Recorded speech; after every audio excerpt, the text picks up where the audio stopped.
ಈ ಒಂದು ವೇದಿಕೆಗೆ ಗೌರವಪೂರ್ವಕವಾಗಿ ಸಿಡಿಮದ್ದುಗಳ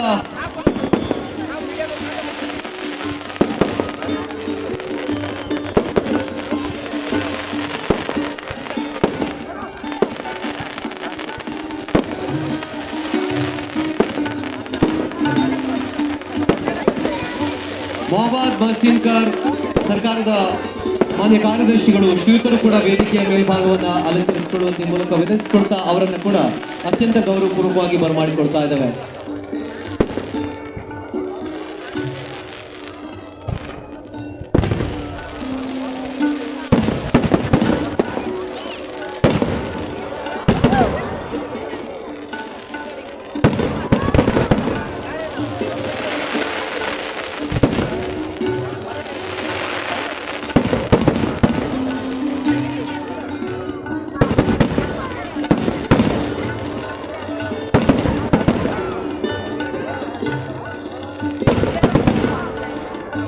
ಅರಬ್ಬಿ ಸಮುದ್ರದ ಕಡಲ ತೀರದಲ್ಲಿ ಬಾನಂಗಳದಲ್ಲಿ ಹಸಿರು ಪಟಾಕಿಯ ವರ್ಣ ಚಿತ್ತಾರವನ್ನು ನಾವು ಕಂಡುಕೊಳ್ತಾ ಇದ್ದೇವೆ.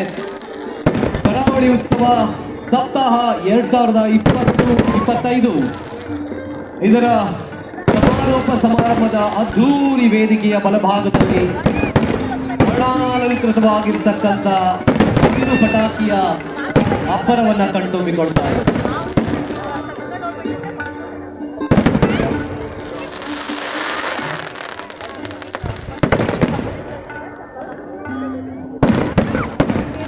ಪರಿಸರಕ್ಕೆ ವಾತಾವರಣಕ್ಕೆ ಯಾವುದೇ ಕಲ್ಮಶವನ್ನ ನೀಡದಂತಹ ಹಸಿರು ಪಟಾಕಿಯ ಒಂದು ಪ್ರದರ್ಶನ ಈ ಒಂದು ಭಾಗದಲ್ಲಿ ಆಗ್ತಾ ಇರುವಂತದ್ದು.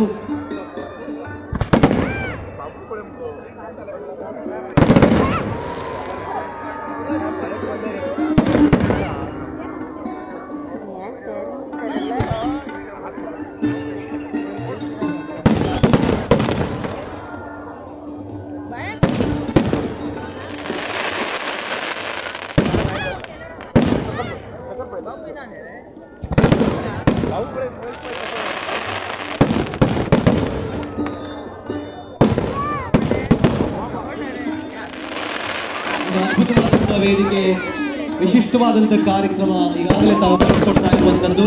ಕಳೆದ 7 ವರ್ಷಗಳಿಂದ ದೊಡ್ಡ ವಿರಾಮವನ್ನು ಕಂಡಂತಹ ಈ ಒಂದು ಅದ್ಭುತವಾದಂತಹ ಕರಾವಳಿ ಉತ್ಸವ ಈಗಿನ ಶಾಸಕರಾಗಿರ್ತಕ್ಕಂಥ ಶ್ರೀಯುತ ಸತೀಶ್ ಸೈಲ್ ಅವರ ಅತ್ಯಂತ ಮುತುವರ್ಜಿ ಹಾಗೂ ಕಾಳಜಿಯಿಂದ ಆ 7 ವರ್ಷದ ಏನು ಅಂತರವಿತ್ತು ಅದನ್ನ ಕೇವಲ 7 ದಿನದ ಸಪ್ತಾಹದೊಂದಿಗೆ ಕಾರವಾರ ಹಾಗೂ ಸುತ್ತಮುತ್ತಲಿನ ಜನರ ಕಣ್ಮನಗಳನ್ನು ಸೂರೆಗೊಳ್ಳುವಂತ ರೀತಿಯಲ್ಲಿ ಮಾಡಿರ್ತಕ್ಕಂಥ ಇರುವೆ ನಮ್ಮ ಶಾಸಕರು ಅನ್ನುವಂಥ ಮಾತನ್ನ ಹೇಳ್ತಾ ಸಿಡಿಮದ್ದುಗಳ ಒಂದು ಕಾರ್ಯಕ್ರಮ ಆದ ಮೇಲೆ ಸಭಾ ಕಾರ್ಯಕ್ರಮ